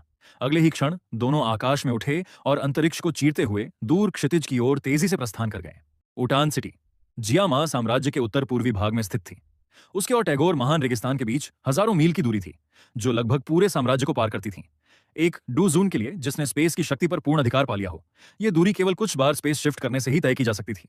लेकिन तुम्हें डॉझुन बने अभी केवल आधा महीना ही हुआ था। इतनी लंबी दूरी तक लगातार स्पेस ट्रैवल करने का अनुभव अभी नहीं था और साथ ही तुम्हें मेडुसा की भी सुरक्षा करनी थी। इसलिए तुम्हारी यात्रा की गति काफी धीमी हो गई। दूसरी ओर पहली बार वॉइड स्पेस के भीतर यात्रा कर रही मेडुसा की हालत अच्छी नहीं थी। चारों ओर मुड़े तुड़े और विकृत होते अंतरिक्ष तथा अजीबोगरीब दृश्य उसके संतुलन और इंद्रियों को पूरी तरह भ्रमित कर रहे थे। कुछ ही देर में उसका पहले से गुलाबी चेहरा पीला पड़ गया और उसके माथे पर पसीने की महीन बूंदें उभर आईं। उसकी तकलीफ देखकर तुम तुरंत रुक गए। अगले ही पल उसे लेकर शून्य से बाहर निकले और वास्तविक दुनिया के ऊंचे बादलों के ऊपर आ गए। फिर तुमने अपने संग्रह से एक चिंगशिन गोली, मन को शांत करने वाली औषधि निकाली और उसे मेडुसा को खिला दी। दवा मुंह में जाते ही तुरंत घुल गई और ठंडी ऊर्जा बनकर सीधे उसके मस्तिष्क में पहुंच गई। अगले ही पल उसके सिर का चक्कर और भ्रम पूरी तरह समाप्त हो गया। शरीर का असहजपन भी धीरे धीरे गायब हो गया, लेकिन उसकी जगह अब शर्म और झिझक ने ले ली। वह जो कभी रेगिस्तान की गौरवशाली रानी और डॉ हुआंग शिखर की शक्तिशाली योद्धा थी, केवल यात्रा के दौरान इतनी असहज हो जाएगी ये उसने कभी नहीं सोचा था। हालांकि उसने पहले ही अंतरिक्ष की शक्ति का थोड़ा बहुत ज्ञान प्राप्त कर लिया था, लेकिन किसी के द्वारा सीधे उग्र शून्य के भीतर खींचकर इतनी लंबी दूरी तक ले जाया जाना उसके शरीर के लिए बिल्कुल नया अनुभव था। इसलिए उसका शरीर स्वाभाविक रूप से चक्कर और असंतुलन महसूस कर रहा था। जब तुमने उसके हल्के लाल पड़े कानों को देखा तो मुस्कुराते हुए बोले, मेरी ही गलती थी। ये तुम्हारी पहली स्पेस ट्रैवल है, इसलिए असहज महसूस होना बिल्कुल स्वाभाविक है। खैर, वे लोग कहीं भागे नहीं जा रहे, हमें भी जल्दबाजी करने की जरूरत नहीं है। आओ अब आराम से उड़ते हुए चलते हैं। तुमने मेडुसा की कमर को हल्के से थाम रखा था। दोनों आसमान में धीरे धीरे उड़ते हुए नीचे फैली विशाल पर्वत, श्रृंखलाओं, नदियों और मनमोहक प्राकृतिक दृश्यों को निहार रहे थे। तुम मुस्कुराकर बोले, वैसे भी रास्ता यही है तो क्यों ना सफर के साथ साथ नजारों का भी आनंद लिया जाए। सच कहूं तो ये मेरी जिंदगी में पहली बार है जब मैं घर से इतनी दूर निकला हूं। मेडुसा एक पल के लिए स्तब्ध रह गई। क्या कहा? पहली बार बाहर निकले हो, एक डॉझुन, और पहली बार यात्रा कर रहा है? तुमने हल्की मुस्कान के साथ सिर हिलाया। हाँ, बचपन से लेकर अब तक मेरा लगभग पूरा समय केवल एकांत साधना, क्लोज्ड कल्टीवेशन में ही बीता है। हर दिन और हर रात मैं केवल साधना करता रहा। दुर्लभ औषधियां, उच्च श्रेणी की गोलियां और स्वर्गीय खजाने निगलता रहा। तुम जानती ही हो कि शक्तिशाली मैजिकल बीस्ट को अपनी शक्ति बढ़ाने के लिए इंसानों से कहीं अधिक ऊर्जा की आवश्यकता होती है। अगर मैं इतनी कम उम्र में डॉझुन बन पाया हूं तो उसका सबसे बड़ा कारण मेरी किस्मत है। जिसने मुझे बचाया उसने बिना किसी कीमत की परवाह किए मेरे ऊपर अनगिनत संसाधन खर्च किए। बचपन से ही मैं सर्वोच्च स्तर की औषधियां और दुर्लभ खजानों को रोजमर्रा के भोजन की तरह खाता आया हूं। अगर उन्होंने मुझ पर इतना निवेश न किया होता और मुझे अपनी ताकत खुद जुटानी पड़ती तो आज मैं अधिक से अधिक डोवांग स्तर तक ही पहुंच पाता। शायद उससे भी नहीं। पर्याप्त ऊर्जा न मिलने पर मेरी जान भी खतरे में पड़ सकती थी। यह सुनकर मेडुसा का चेहरा बदल गया। कुछ देर सोचने के बाद तुमने सच सच कहा। अगर अंडे से बाहर निकलने के समय से गिनूं तो इस साल मेरी उम्र ठीक 20 वर्ष है। 20 साल। मेडुसा ने गहरी सांस ली। इतनी कम उम्र में डॉ झुंड बनना किसी चमत्कार से कम नहीं था। लेकिन तभी तुम हंस पड़े। हाँ, लेकिन अगर उस समय को भी जोड़ दूं जो मैंने अंडे के अंदर बिताया था, तो फिर मेरी असली उम्र का कोई अंदाजा नहीं लगाया जा सकता। शायद हजारों साल, या शायद दसियों हजार साल। मेडुसा ने तुम्हें अजीब नजरों से देखा। तो जब तुमने कहा था कि तुम वॉइड डिवोरिंग ड्रैगन हो, तब तुम मजाक नहीं कर रहे थे? तुमने गंभीरता से सिर हिलाया। बिल्कुल नहीं। सच तो यह है कि मुझे भी इस बारे में कुछ समय पहले ही पता चला है। अभी कुछ समय पहले? मेडुसा के होंठ हल्के से फड़क उठे। प्राचीन ग्रंथों के अनुसार जिन जादुई जीवों में प्राचीन रक्तवंश होता है, उन्हें जन्म लेते ही अपने रक्तवंश की स्मृतियां और विरासत स्वतः प्राप्त हो जाती हैं। तुमने हल्की सांस छोड़ते हुए कहा, सिद्धांततः मेरे साथ भी ऐसा होना चाहिए था, लेकिन मैं अंडे के भीतर बहुत लंबे समय तक रहा। उस दौरान मेरे रक्तवंश की शक्ति लगभग समाप्त हो गई थी। पता नहीं क्या दुर्घटना हुई। जब तक कुछ समय पहले मैं डॉ झुंड नहीं बना, तब तक मेरे भीतर का रक्तवंश फिर से जागना शुरू ही नहीं हुआ था। असल में मुझे भी कुछ समय पहले ही अपनी असली जाति का पता चला है, लेकिन जैसे जैसे मेरा रक्तवंश जागा, एक नई समस्या भी सामने आ गई। अब मेरे शरीर को स्वर्ग और पृथ्वी की ऊर्जा, दुर्लभ खजानों और उच्च स्तर की औषधियों की पहले से कहीं अधिक जरूरत पड़ने लगी है। इतना कहकर तुम रुक गए और मेडुसा की ओर देखते हुए बोले, क्या तुम इसे महसूस कर सकती हो? अपना पूरा ध्यान केंद्रित करो। आसपास के अंतरिक्ष में होने वाले सूक्ष्म परिवर्तनों को महसूस करने की कोशिश करो। आंखें बंद करके अपनी सोल पावर से देखो। मेडुसा ने बिना कुछ कहे आंखें बंद कर लीं और अपनी आत्मिक शक्ति चारों ओर फैला दी। अगले ही पल उसके चेहरे का रंग पूरी तरह बदल गया। उसकी आत्मिक दृष्टि में दिखाई दिया कि तुम्हें केंद्र मानकर कई दर्जन मीटर तक का पूरा आकाश अनगिनत स्पेस वर्महोल्स से भरा हुआ था। चारों ओर फैली स्वर्ग और पृथ्वी की ऊर्जा उन सुरंगों द्वारा पागलों की तरह खींची जा रही थी और लगातार तुम्हारे शरीर में समा रही थी। यह साधारण साधना द्वारा ऊर्जा सोखना नहीं था, यह तो सीधे सीधे ऊर्जा की लूट थी। मेडुसा ने घबराकर तुरंत आंखें खोल दी। उसके चेहरे पर अविश्वास साफ झलक रहा था। यह भी तुम्हारी जन्मजात शक्ति है। तुमने बेबस होकर सिर हिलाया। हाँ, इसे मेरी जन्मजात क्षमता ही समझ लो। लेकिन सबसे बड़ी समस्या यह है कि मैं इसे बंद नहीं कर सकता। जब मैं छोटा था तब मुझे इसका एहसास भी नहीं होता था, लेकिन डॉ हुआंग बनने के बाद मुझे धीरे धीरे महसूस होने लगा कि मेरे आसपास का अंतरिक्ष हमेशा अजीब तरह से मुड़ा तुड़ा रहता है। ये मेरी इच्छा से नहीं होता। ये मेरे रक्तवंश की शक्ति है जो अपने आप लगातार सक्रिय रहती है और आसपास के अंतरिक्ष को जबरन मोड़ देती है। जैसे इंसान सांस लेना बंद नहीं कर सकता, वैसे ही मेरा शरीर हर पल स्वर्ग और पृथ्वी की ऊर्जा को निगलता रहता है। और जितनी मेरी शक्ति बढ़ती जाती है, उतना ही इसका दायरा बढ़ता जाता है और उतनी ही ज्यादा ऊर्जा की भूख भी। मेडुसा अब भी स्तब्ध खड़ी थी। उसके चेहरे पर छाया अविश्वास देखकर तुम हल्का सा मुस्कुराए और एक कदम पीछे हटकर बोले, सिर्फ बातें करने से तुम्हें पूरा विश्वास नहीं होगा। आओ, एक काम करो, मुझे एक बार करके देखो। मेडुसा चौंक गई। क्या? अपनी पूरी शक्ति से मुझ पर एक बार हमला करो। यह कहते हुए तुमने अपनी छाती की ओर इशारा किया। सच में? मेडुसा ने भौहें सिकोड़ लीं। सामने वाला भले ही एक डॉ झुंड था, लेकिन बिना कोई बचाव किए वहीं खड़े खड़े हमला सहने की बात उसे बेहद अजीब लगी। तुमने आत्मविश्वास से मुस्कुराते हुए कहा, बिल्कुल, पूरी ताकत से वार करो। केवल जब तुम खुद मुझ पर हमला करोगी, तभी तुम्हें मेरी शक्ति का एहसास होगा। ऐसी शक्ति जिसका सामना करना लगभग असंभव है। मेडुसा ने और कुछ नहीं कहा। उसने गहरी सांस ली। अगले ही पल उसकी लंबी सुंदर आंखें बर्फ जैसी ठंडी और गंभीर हो गईं। डॉ हुआंग शिखर की भयावह डॉची एक विस्फोट की तरह उसके शरीर से फूट पड़ी। बैंगनी रंग की चमकदार डॉची ने आधे आसमान को रोशनी से भर दिया।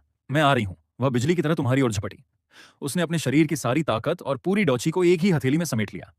फिर बिना किसी हिचकिचाहट की पूरी शक्ति से वह हथेली तुम्हारी छाती पर दे मारी। धड़ाम! एक भारी और गूंजती हुई आवाज चारों ओर फैल गई, लेकिन तुम अपनी जगह से जरा भी नहीं हिले। तुमने न तो वार से बचने की कोशिश की और न ही अपने शरीर के चारों ओर सुरक्षात्मक डॉची, रक्षा कवच बनाई। तुमने मेडुसा का वह शक्तिशाली प्रहार बिना किसी प्रतिरोध के सीधे अपनी छाती पर झेल लिया। मेडुसा का यह प्रहार इतना शक्तिशाली था कि उसी स्तर के किसी भी डॉ हुआंग को गंभीर रूप से घायल कर सकता था। लेकिन जैसे ही उसकी हथेली तुम्हारी छाती से टकराई, वह पूरी शक्ति मानो हवा में गायब हो गई। न कोई विस्फोट हुआ, न कोई भयंकर टक्कर की आवाज, न ही कोई प्रतिघात। उसकी बैंगनी डॉची ऐसे गायब हो गई मानो समुद्र में गिरती मिट्टी की एक मुट्ठी हो। तुमने बिना कोई हलचल किए उसकी पूरी डॉची को चुपचाप निगल लिया। यहां तक कि सांप मानव जाति के शक्तिशाली शरीर से निकला शारीरिक प्रहार भी तुम्हें जरा सा भी हिला नहीं सका। तुमने नीचे देखा। मेडुसा की हल्की कांपती हुई हथेली अब भी तुम्हारी छाती पर टिकी हुई थी। तुम हल्के से मुस्कुराए और पूछा, अब महसूस हुआ? मेडुसा पूरी तरह जड़ हो गई। उसका दिमाग एकदम खाली पड़ गया था। मेरी मेरी डॉची इसने निगल ली? तुमने उसका हाथ धीरे से पकड़कर उसे वापस अपनी ओर खींच लिया और मुस्कुराकर बोले, अब समझी, मेरा शरीर मुझसे कम शक्ति वाले लोगों के अधिकांश डॉची हमलों को सीधे निगल सकता है और उन्हें अपनी ऊर्जा में बदल देता है। और सिर्फ इतना ही नहीं, मेरे शरीर की मजबूती भी उसी स्तर के लगभग सभी जादुई जीवों से कहीं अधिक है। अभी जो हमला तुमने किया, अगर मैं अपनी डिवॉरिंग एबिलिटी का उपयोग भी न करता, तब भी केवल अपने शरीर की ताकत से उसे झेल सकता था। तुम मुझे जरा सा भी घायल नहीं कर पाती। तुमने मुस्कुराते हुए उसकी आंखों में देखा और कहा, अब शायद तुम्हें थोड़ा बहुत समझ में आ गया होगा कि वास्तव में अजेय शक्ति किससे कहते हैं। काफी देर तक स्तब्ध रहने के बाद मेडुसा ने गहरी सांस ली। उसने अपने मन में उठ रहे तूफान को किसी तरह शांत करने की कोशिश की, लेकिन उसकी आंखों में अब भी गहरा आश्चर्य साफ दिखाई दे रहा था। मेडुसा ने कुछ देर सोचने के बाद पूछा, जो सीध चका के, अगर तुम्हारा सामना तुम्हारे ही स्तर के किसी डॉ झुंड से हो जाए तो तुम उसके कितने हमले निकल सकते हो? तुमने अपनी ठुड्डी सहलाते हुए उत्तर दिया, ये तो मैं भी नहीं जानता। आखिर मुझे डॉ झुंड बने अभी सिर्फ आधा महीना ही हुआ है। अभी तक किसी समान स्तर के डॉ झुंड से लड़ने का मौका ही नहीं मिला। लेकिन पहले के अनुभव के आधार पर कहूं, मैं अक्सर गू कबीले की युवा पीढ़ी से लड़ता था। अपने ही स्तर के विरोधियों के बीच तो हाल यह था कि मैं अकेला ही पूरी टोली के पीछे पड़ जाता था। जहां तक समान स्तर की डॉची को निकलने की बात है, मैंने कभी गिनने की जरूरत ही महसूस नहीं की, क्योंकि उनकी डॉची मेरे लिए नुकसान नहीं बल्कि लगातार मिलने वाली ऊर्जा थी। अगर कभी उनका कोई हमला मुझे घायल भी कर देता तो भी मेरे शरीर की पुनर्जीवन रिकवरी क्षमता बेहद शक्तिशाली है। जो ऊर्जा मेरे शरीर पर पड़ती है उसका अधिकांश हिस्सा मैं सोख लेता हूं और वही ऊर्जा मेरे घाव भरने में लग जाती है। तुम हल्का सा मुस्कुराए, यानी जब तक सामने वाला लगातार डॉची खर्च करता रहेगा, मैं घायल होने पर भी तुरंत ठीक होता रहूंगा। एक तरफ उनकी शक्ति कम होती जाएगी और दूसरी तरफ मेरी बढ़ती जाएगी। आखिर में मैं अकेला ही उन्हें थका थका कर हरा सकता हूं। यह अनोखा युद्ध करने का तरीका सुनकर मेडुसा पूरी तरह निरुत्तर रह गई। तुम पर हमला करना मतलब तुम्हें ही ऊर्जा देना, और ऊपर से तुम्हारे पास इतनी तेज उपचार शक्ति भी है। ऐसे दुश्मन से आखिर लड़ा कैसे जाए? तुम हंस पड़े। शुरुआत में गू कबीले के वे युवा भी यही सोचते थे कि वे मुझे आसानी से हरा देंगे। वे अक्सर 10-15 लोगों का समूह बनाकर मुझे घेर लेते थे। तुमने अफसोस भरी सांस छोड़ी, लेकिन हर बार वही लोग बुरी तरह पिटते थे। किसी का चेहरा सूज जाता, किसी की नाक टूट जाती। कुछ समय बाद वे समझदार हो गए। अब तो दूर से मुझे देखते ही रास्ता बदल लेते हैं। इतनी तेज भागते हैं जैसे सामने कोई शेर आ गया हो। मेडुसा ने अजीब नजरों से तुम्हें देखा और पूछा, लेकिन तुम हमेशा उन्हीं के पीछे क्यों पड़े रहते थे? क्या उनसे तुम्हारी कोई दुश्मनी थी? गू कबीला तो वही है जिसने तुम्हें पाला पोसा। चाहे तुम कितने भी शरारती रहे हो, फिर भी रोज रोज उनके बच्चों के पीछे पड़ना तो समझ से बाहर है। तुमने मुस्कुराते हुए सिर हिलाया। नहीं, उनसे मेरी कोई दुश्मनी नहीं थी। तुमने बिल्कुल बेझिझक कहा, मैं तो बस उनकी डॉची सोखना चाहता था। वे सभी उच्च स्तर की हाई लेवल कल्टीवेशन टेक्निक का अभ्यास करते थे, इसलिए उनकी डॉची बेहद शुद्ध होती थी। उसे सोखने में बड़ा मजा आता था, और उन्हें हराने के बाद उनके पास मौजूद दुर्लभ खजाने और औषधियां भी आराम से मिल जाती थीं। हालांकि बूढ़े गू ने कभी संसाधनों की कमी नहीं होने दी, लेकिन मेरे इस अथाह पेट को कभी संतोष नहीं होता था। इसलिए मैं हमेशा कुछ और आध्यात्मिक संसाधन ढूंढता रहता था। स्पैरिंग के नाम पर उनसे लड़ लेता था। इससे मेरी भूख भी मिट जाती थी और उनकी लड़ने की क्षमता भी बढ़ जाती थी। एक तीर से दो निशाने। यह सुनकर मेडुसा पूरी तरह चुप हो गई। उसने सामने खड़े उस युवक को जटिल भावों से देखा। चेहरा किसी स्वर्गीय देवता जैसा सुंदर, लेकिन हरकतें किसी डाकू से कम नहीं थीं। उसी क्षण उसे मानो समझ आ गया कि वॉइड डेवोरिंग ड्रैगन का प्राचीन वंश लगभग पूरी तरह क्यों समाप्त हो गया था और केवल एक अंडा ही प्राचीन खंडहरों में बचा रह गया। अजेय शरीर, हमले झेलते हुए ऊर्जा निकलने की क्षमता, दुश्मन की शक्ति को अपने घाव भरने की ताकत में बदल देने का वरदान। यदि पूरे वंश के पास ऐसी शक्तियां रही हों तो स्वाभाविक था कि बाकी सभी प्राचीन जातियां उनसे डरने लगती। इतनी असाधारण शक्ति अंततः पूरे संसार की दुश्मनी मोल ले लेती है। मेडुसा ने धीमे स्वर में अपनी आशंका व्यक्त की। मुझे लगता है प्राचीन काल में तुम्हारे वंश की शक्ति इतनी अधिक थी कि बाकी सभी प्राचीन जातियों ने मिलकर उसे नष्ट कर दिया होगा। तुमने सहमति में सिर हिलाया। मैं भी यही सोचता हूं। ऐसी शक्ति जो दूसरों को कोई मौका ही न दे। अगर मैं किसी दूसरे वंश का होता तो शायद मैं भी शून्य निकलने वाले ड्रैगनों को मिटाने की कोशिश करता। इतना कहकर तुम एक कदम आगे बढ़े।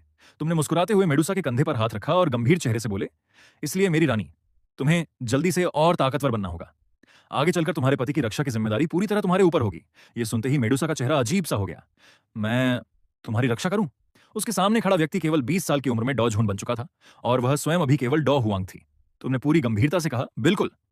सोचो जरा, मेरी यह अजीब और बेहद शक्तिशाली क्षमता अगर एक दिन पूरी दुनिया के सामने आ गई तो पता नहीं कितने लोग मेरे पीछे पड़ जाएंगे, क्योंकि मेरी यह शक्ति लोगों की नजर में चुभेगी। पता नहीं कितने पुराने और शक्तिशाली लोग मुझे पकड़कर मेरे शरीर का रहस्य जानना चाहेंगे या फिर मुझे हमेशा के लिए खत्म कर देना चाहेंगे। जैसा कहते हैं, एक शेर भी भेड़ियों के झुंड से हार सकता है। भले ही मैं अकेला 10 लोगों से लड़ लूं, लेकिन अगर 100 या 1000 लोग एक साथ आ जाएं तो मेरे लिए भी मुश्किल हो जाएगी। ऐसे समय में अगर मैं अपनी पत्नी पर भरोसा नहीं करूंगा तो और किस पर करूंगा? तुम्हारी गंभीर बातें सुनकर मेडुसा के होंठों पर दबी हुई मुस्कान आखिर फूट पड़ी। हाँ हाँ, उसकी मुस्कान सर्दियों की धूप जैसी गर्म और मनमोहक थी। उस पल उसकी सुंदरता इतनी अद्भुत लग रही थी कि आसपास की धूप भी फीकी पड़ती महसूस हो रही थी। कुछ देर बाद उसने मुस्कुराते हुए पूछा, क्या सचमुच ऐसा दिन आएगा? क्या कभी मैं इतनी शक्तिशाली बन पाऊंगी कि तुम्हारी रक्षा कर सकूं? उसकी आंखों में फिर से आत्मविश्वास और महत्वाकांक्षा की चमक लौट आई थी। तुमने मुस्कुराकर उसे अपनी बांहों में भर लिया और धीमे लेकिन दृढ़ स्वर में कहा, जरूर आएगा। मुझे तुम्हारी क्षमता पर पूरा विश्वास है। फिर तुमने अपना सिर उसके कंधे पर टिकाते हुए आधे मजाक और आधे गंभीर अंदाज में कहा, लेकिन जब तुम दुनिया की सबसे शक्तिशाली योद्धा बन जाओ तो मुझे भूल मत जाना। मुझे अकेला छोड़कर मत चली जाना, वरना मैं मरकर भी चैन से नहीं सो पाऊंगा। कुछ दिनों तक दोनों ने रास्ते में पहाड़ों, नदियों और सुंदर दृश्यों का आनंद लेते हुए आराम से यात्रा की। इसके बाद तुम मेडुसा को साथ लेकर धीरे धीरे उटान सिटी पहुंच गए। तुम्हारी सलाह पर मेडुसा ने अपना चेहरा घूंघट व्हील से ढक रखा था और ऊपर से एक ढीला काला चोगा भी पहन लिया था। लेकिन उसके सांप मानव शरीर और बैंगनी सांप जैसी पूंछ को पूरी तरह छिपाना असंभव था। ऐसे छोटे और शांत शहर में उसका रूप सभी के लिए कौतूहल का विषय बन गया। शहर में प्रवेश करते ही राहगीरों की भीड़ उनके पीछे लग गई। चारों ओर लोग उंगलियां उठाकर इशारे करने लगे और धीमी आवाज में आपस में बातें करने लगे। मेडुसा का स्वभाव कभी भी शांत या सहनशील नहीं रहा था। वह रेगिस्तान की वह रानी थी जिसने अपने जीवन में अनगिनत युद्ध लड़े थे और कठोर फैसले लेने में कभी नहीं हिचकिचाई। ऐसी रानी ने पहले कभी इस तरह लोगों की भीड़ का तमाशा नहीं झेला था। उसकी आंखें अचानक ठंडी हो गईं। अगले ही क्षण डो हुआंग स्तर की भयानक किलिंग इंटेंट चारों ओर फैलने लगी। भीड़ में खड़े लोगों के चेहरों का रंग एक पल में उड़ गया। भीड़ में मौजूद लोगों को ऐसा महसूस हुआ मानो वे अचानक बर्फीली खाई में गिर गए हों। उनकी सांसें रुक सी गईं और दिल में मौत का भय भर गया। सभी लोग बिजली का झटका लगने की तरह तुरंत पीछे हट गए। अब किसी की हिम्मत नहीं थी कि मेडुसा की ओर दोबारा नजर उठाकर भी देखे। अगर तुम्हारे साथ होने की वजह से वह खुद को ना रोकती तो अपने उग्र स्वभाव के कारण कुछ ही पल पहले बातें बनाने वाले लोग कब के खून के धब्बों में बदल चुके होते। तुमने डरे हुए राहगीरों की ओर बिल्कुल ध्यान नहीं दिया। सीधे मेडुसा को साथ लेकर शाओ फैमिली की हवेली के मुख्य द्वार पर पहुंच गए। लगभग आधा महीना पहले तुम शून्यर के दूर के रिश्तेदार बनकर यहां आ चुके थे, इसलिए द्वार पर मौजूद प्रबंधक को तुम्हारी शालीन और प्रभावशाली छवि अच्छी तरह याद थी। जैसे ही नौकर ने भीतर जाकर सूचना दी, शाओ परिवार के मुखिया शाओ जहां तुरंत अपना काम छोड़कर स्वयं तुम्हारा स्वागत करने बाहर आ गए। जब उन्होंने तुम्हारे साथ खड़ी उस सांप मानव स्त्री को देखा जिसके शरीर से बेहद खतरनाक आभा निकल रही थी, तो उनकी आंखों में एक पल के लिए आश्चर्य झलका, लेकिन उन्होंने समझदारी दिखाते हुए कोई सवाल नहीं किया। इसके बजाय उन्होंने मुस्कुराकर तुरंत सबसे अच्छे अतिथि कक्ष की व्यवस्था करने का आदेश दिया। शाओ झान के सम्मानपूर्ण व्यवहार के बदले तुमने भी पूरे विनम्र और शिष्ट ढंग से उत्तर दिया। जब तक बात तुम्हारे सिद्धांतों या किसी महत्वपूर्ण हित से जुड़ी न हो, तुम्हारा स्वभाव हमेशा बेहद सभ्य और शांत रहता था। तुम्हारी गरिमामयी उपस्थिति, सलीकेदार व्यवहार और मधुर बातचीत देखकर कोई भी पहली नजर में यही समझता कि तुम किसी प्रतिष्ठित परिवार के शिक्षित और कुलीन युवक हो। कोई यह सोच भी नहीं सकता था कि यही व्यक्ति वह रहस्यमयी डोजुन है जिसकी ताकत से लोग कांपते हैं। इन कुछ दिनों की यात्रा में मेडुसा तुम्हारे स्वभाव को पहले से कहीं बेहतर समझ चुकी थी। जब तुम्हारा मूड अच्छा होता या कोई छोटी मोटी बात होती, तब तुम बेहद सरल और मिलनसार रहते। तुम कभी अपनी डॉ झुंड शक्ति का घमंड नहीं दिखाते थे।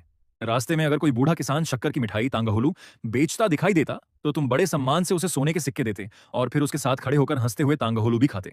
इस संसार में जहां इंसानी जान की कीमत घास से भी कम समझी जाती थी, तुम्हारे भीतर ऊंचे दर्जे के योद्धाओं जैसा जरा भी अहंकार नहीं था। लेकिन अगर कोई तुम्हारा मूड खराब कर देता या बॉटम लाइन पार कर देता तो तुम बिना किसी हिचकिचाहट के हाथ उठाते। अगले ही पल भयानक शक्ति आकाश में फैल जाती और सामने वाला व्यक्ति अपने शरीर ही नहीं बल्कि अपनी आत्मा सहित भी शून्य में विलीन हो जाता। तुम्हारे इस अत्यंत सौम्य और अत्यंत भयावह स्वभाव के बीच का यह तीखा अंतर मेडुसा को अजीब नहीं बल्कि और भी अधिक वास्तविक और आकर्षक लगता था। हेलो गाइज, सबसे पहले बताओ ये स्टोरी आपको कैसी लग रही है? गाइज, इस स्टोरी के जितने भी चैप्टर मुझे मिले थे उन सभी को मैं पहले ही एक्सप्लेन करके आपके लिए अपलोड कर चुका हूं। जैसे ही इसके नए चैप्टर मिलेंगे मैं बिना देर किए आपके लिए उनकी भी वीडियो लेकर आ जाऊंगा। और हाँ, कल से BTTH की ही एक नई और जबरदस्त स्टोरी शुरू होने वाली है, तो उसे मिस मत करना। अब एक बात कहना चाहता हूं। कुछ लोग कमेंट करते हैं कि भाई पूरी स्टोरी क्यों नहीं करते? भाई, अगर चैप्टर ही अभी रिलीज नहीं हुए हैं तो मैं कहां से लेकर आऊं, इसलिए टेंशन मत लो।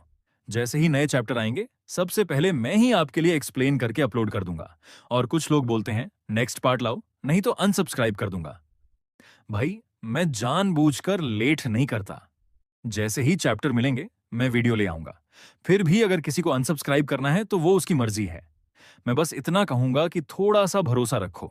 अब एक सवाल आप सबसे, आप में से कौन कौन फ्री फायर खेलता है और कौन कौन टूर्नामेंट खेलता है? क्योंकि मैं भी फ्री फायर खेलता हूं। अगर आप लोग चाहो तो मैं एक दूसरा चैनल बनाकर वहां फ्री फायर की लाइव स्ट्रीम करूं। वहां हम साथ में गेम खेलेंगे, मजेदार बातें करेंगे और आप जो भी सवाल पूछना चाहो लाइव में पूछ सकते हो। तो कमेंट करके जरूर बताना कि कौन कौन फ्री फायर खेलता है और क्या आप लोग लाइव स्ट्रीम देखना चाहेंगे। और आखिर में बस एक छोटी सी रिक्वेस्ट, अगर आपको ये स्टोरी पसंद आ रही है तो इस वीडियो को ज्यादा से ज्यादा लाइक, कमेंट, शेयर करके पूरा हाइप कर दो। जितना ज्यादा आप लोग सपोर्ट करोगे उतना ही मेरा मोटिवेशन बढ़ेगा और मैं आपके लिए जल्दी जल्दी नेक्स्ट पार्ट्स और नई स्टोरीज लेकर आता रहूंगा। Thank you guys, love you all.